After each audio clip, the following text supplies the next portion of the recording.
I'm so honored now to introduce Hadil Al-Mowafak. Now, anyone in this room speak Arabic or Persian? So the word Mowafak means successful one. I don't think our attorneys knew that when they spoke with Hadil. And so what's the case called? Is it Hadil Al-Mowafak et al. Versus Trump? So it's a good omen.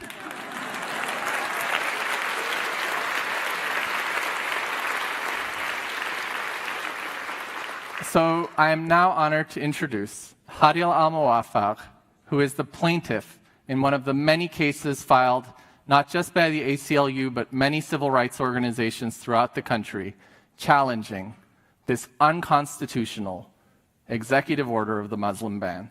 Hadil. Thank you, Abdi.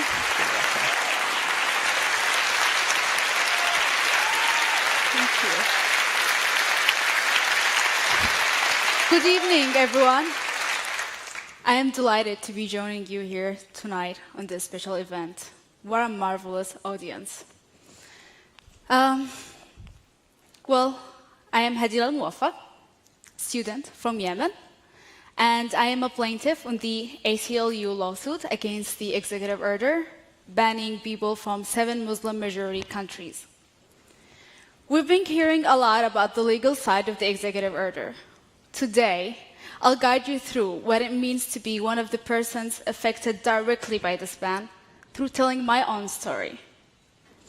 So I come from Yemen, this really beautiful place. And this fine-looking man is my husband.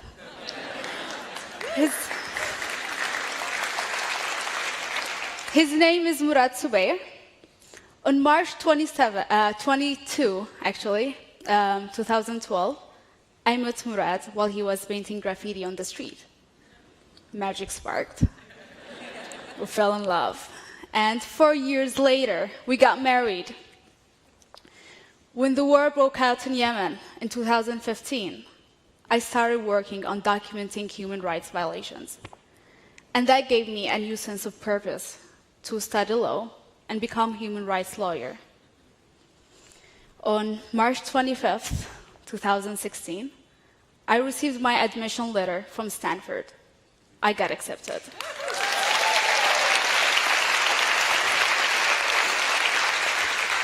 At that time, I didn't know how to feel.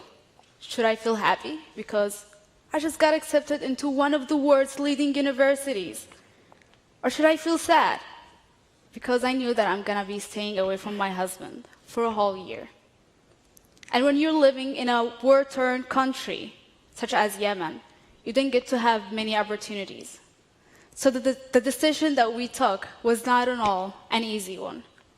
It was especially hard for me because when I left Yemen, it no longer looked like this, but like that. On July 17th, I traveled to another country to obtain a US visa because I couldn't obtain it in Yemen due to the war.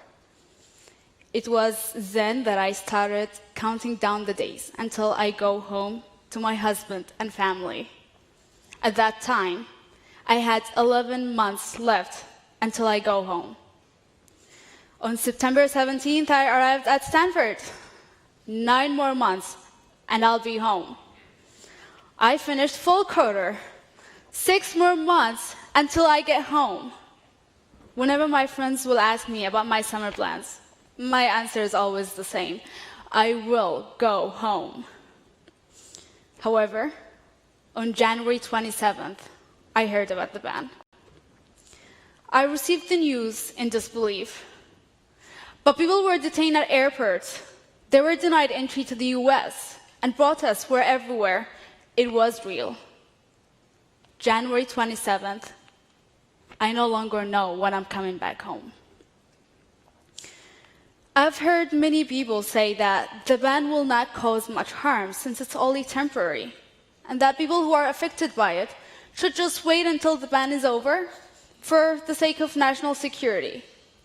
Well, I understand the concern of those people for the security of their country. It is a legitimate concern.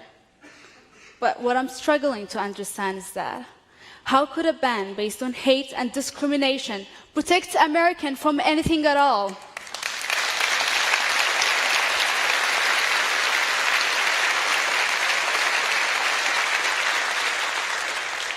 I wonder if they realize the damages that caused by this ban goes beyond the legal dimension. People who are affected by this ban and people who are likely to be affected by similar future resolutions are living in fear and uncertainty. The rights of those who come here to study, who come here to work, of those who live here and call this country their home, are subject to restriction and suspension at any future moment and without prior notice. Now, when I came here, when I left my husband and family 6 months ago to go to college, I did not imagine that I might not be able to see them for 4 years, or maybe more, if I decide to pursue a law degree. My husband, of course, is assuring me that we're going to get through this, that everything is going to be okay. But it is hard to live like this. It is not right. I think that one of the greatest harms of this ban is that it instills fear in people. Fear of those who don't look like us, fear of those who don't speak our language, fear of those whose values we don't understand, and fear of difference. The difference that was a source of strength is now a source of weakness.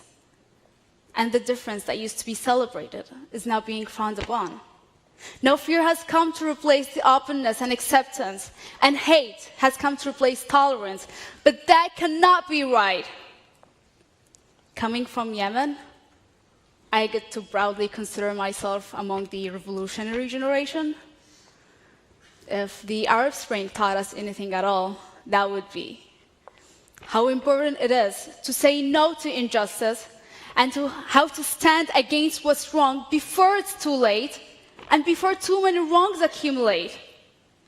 It was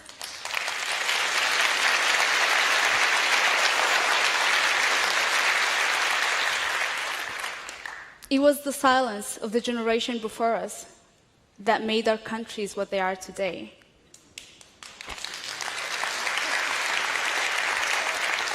So, when the ACLU contacted me regarding the lawsuit, I already knew what my answer is going to be.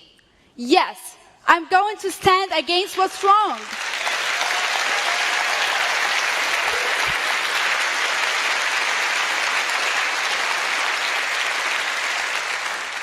But choosing to resist is not an easy road.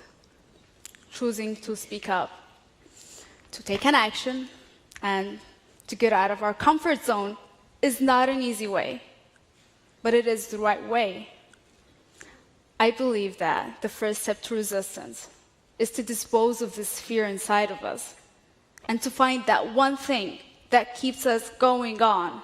For me, what keeps me strong is knowing that people in Yemen are laughing and resisting as they navigate each day under the war, and knowing that my husband, of whom I drew so much inspiration, is resisting in his own way back home.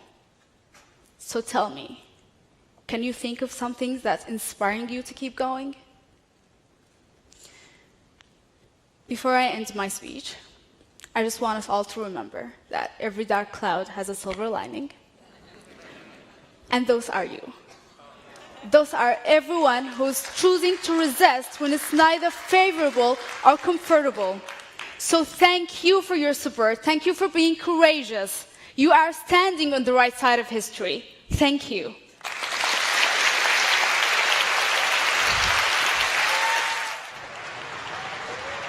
No more.